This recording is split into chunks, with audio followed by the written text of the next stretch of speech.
नमस्कार, मी दत्तात्रय परळकर आपलं हार्दिक स्वागत करतो। आता आपण उभे आहोत लातूर शहरातील ऐतिहासिक अशी गंजगोलाई आहे आणि त्या ठिकाणी उत्सवाचा मानबिंदू बाप्पा गणेश मंडळ आणि बाप्पा गणेश मंडळामध्ये आज बाहेरून आपल्याकडे पाहुणे आलेले आहेत आणि त्या अनुषंगाने आपण त्यांच्याशी बातचीत करणार आहोत। माझ्या बाजूला उभे असलेले सन्माननीय ॲडव्होकेट देशपांडे सर, जे हायकोर्ट आणि supreme court Mahesh Deshmukh sir हे हायकोर्ट आणि सुप्रीम कोर्टामध्ये प्रॅक्टिस करतात आणि आज आपण त्यांच्याकडनं काही विषयाची उकल करून घेणार आहोत। सर, आपलं लातूर शहरामध्ये हार्दिक स्वागत। बाप्पा गणेश मंडळाच्या वतीने मी आपलं हार्दिक स्वागत करतो। आम्हाला अशी माहिती मिळाली की आपण जात पडताळणी हा जो विषय आहे तो आपला थोडा फेवरेट आहे आणि आपण त्या विषयावर थोडीशी चर्चा करूया। तर आम्हाला असं सांगा, हे जे आता जात पडताळणीचं जो वादळ उठलेला आहे संपूर्ण महाराष्ट्रामध्ये, त्याकडे आपण कसं पाहता, थोडंसं आमच्या दर्शक मित्रांना सांगा। विषय असा आहे की जात प्रमाणपत्र पडताळणी कायदा 2020 साली शासनाने आणला आणि यामध्ये विशेष करून जे अनुसूचित जाती, अनुसूचित जमाती, इतर मागासवर्ग, विमुक्त जाती, भटक्या जमाती आणि स्पेशल बॅकवर्ड क्लास याच्या बाबतीत जे जात प्रमाणपत्र मिळतात त्याची त्या ठिकाणी पडताळणी केल्या जाते। तर त्या आधारित जे दिलेलं प्रमाणपत्र आहे सक्षम प्राधिकाऱ्यांनी, ते प्रमाणपत्र वैध करायचं का अवैध करायचं, थोडक्यात तो त्या जातीचा आहे का नाही या बाबतीत त्या प्रमाणपत्र पडताळणी समित्यांची रचना झाली। आजकाल समाजामध्ये जो व्यक्ती त्या जमातीचा नाही किंवा त्या जातीचा नाही, तर त्याला काही त्याचे जे फायदे मिळवायचे असतात अधिसूचित ज्या जाती जमाती झाल्या त्यासाठी जात चोरीचं प्रकरण खूप झालेले आहे आणि त्यावर अंकुश ठेवण्यासाठी कायदेही खूप कडक आहेत। शासनाने समिती निर्माण केल्यात आणि विशेष म्हणजे अशा समितीच्या न्याय निर्णयांना फक्त हायकोर्टातच आव्हान देता येते आणि त्यातून सर्वोच्च न्यायालयाने, उच्च न्यायालयाने आतापर्यंत खूप सारे न्यायनिर्णय दिलेले आहेत। त्यानुसार एखाद्याने जर चुकीच्या पद्धतीने जात प्रमाणपत्र मिळवलेलं असेल तर त्याला जबर शिक्षा आहे, दंड आहे।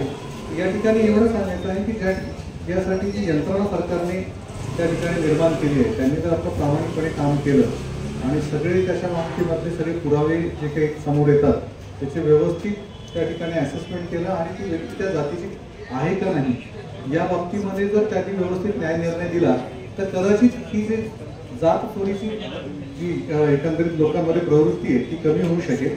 आणि विशेष म्हणजे असं आहे की जे आज समाज घटकांना, विविध समाज घटकांना जे काही आरक्षण मिळतं यामधून बरेच फायदे मिळतात, तर त्याचा गैरफायदा घेण्याचा जो प्रयत्न आहे तो थोडासा कमी होईल आणि त्या बाबतीत शासनाने बऱ्यापैकी भूमिका घेतलेली आहे। फक्त एकच आहे की या ठिकाणी देखील खरं तर एक समाज प्रबोधन होणं गरजेचं आहे। जो ज्या जातीचा आहे त्याने प्रामाणिकपणे त्याची जात सांगितली पाहिजे, परंतु नामसाधर्म्याचा फायदा घेऊन अनेक लोक मी त्या जातीचा आहे असं प्रमाणपत्र मिळवून ते सिद्ध करण्याचा प्रयत्न करतात। हे खरंच या ठिकाणी एक खूप वाईट प्रवृत्ती लोकांमध्ये झालेली आहे। त्याला अंकुश घालण्यासाठी खरं तर समाज प्रबोधन करणं फार आवश्यक आहे। आता आपल्या बाप्पा गणेश मंडळाचं मी बघितलं, तुमचं जे ब्रीदवाक्य आहे बरोबर अगदी त्या ब्रीदवाक्याप्रमाणे आपण या ठिकाणी सगळं समाज प्रबोधनाचं काम करतात असं दिसून येतं की समाज भांड आपण रुजूया आणि उत्सव करते घडूया। खरोखर आपल्याला एक समाज भान आहे असं दिसून येतं, कारण मी आपलं प्रेझेंटेशन बघितलं आणि यामध्ये हा पण जो विषय माझ्याकडे काढला, जो ज्यासाठी मी विशेष सरकारी वकील म्हणून शासनातर्फे 8 वर्ष काम केलं, अनेक प्रकरणं माझ्या हातावर आहेत, तर या ठिकाणी या बाबतीमध्ये सुद्धा आपण समाज प्रबोधन करणं फार गरजेचं आहे असं मला वाटतं, जेणेकरून प्रत्येकामध्ये प्रामाणिकता निर्माण झाली पाहिजे। आणि मला असं वाटतं की कृत्य उपक्रम आपण हाती घेतले त्यामध्ये याचा देखील समावेश करावा, त्यासाठी काही मदत लागली ती मी करायला पाहिजे।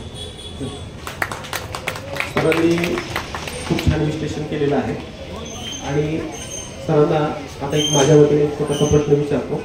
प्रश्न असा आहे की जसं तुम्ही आपण आता म्हणालात की जात चोरीचं प्रमाण तो त्या जातीत घुसू शकतो, घुसण्याची शक्यता आहे किंवा घुसण्याची इच्छा आहे, असं हे एकमेकाच्या जातीमध्ये घुसल्यामुळं आणि हे आता जे नवीन जे आरोग्य आला तर त्याचा आणि ह्याचा काही म्हणजे साधर्म्य आहे का आणि काही त्याच्यामध्ये होऊ शकतं का? कसं आहे की समाजामध्ये मागण्या होत असतात, प्रत्येक समाजाला वाटतं की मी वंचित आहे आणि मला त्यामधून त्या ठिकाणी आरक्षण मिळालं पाहिजे, हा प्रत्येकाचा अधिकार आहे।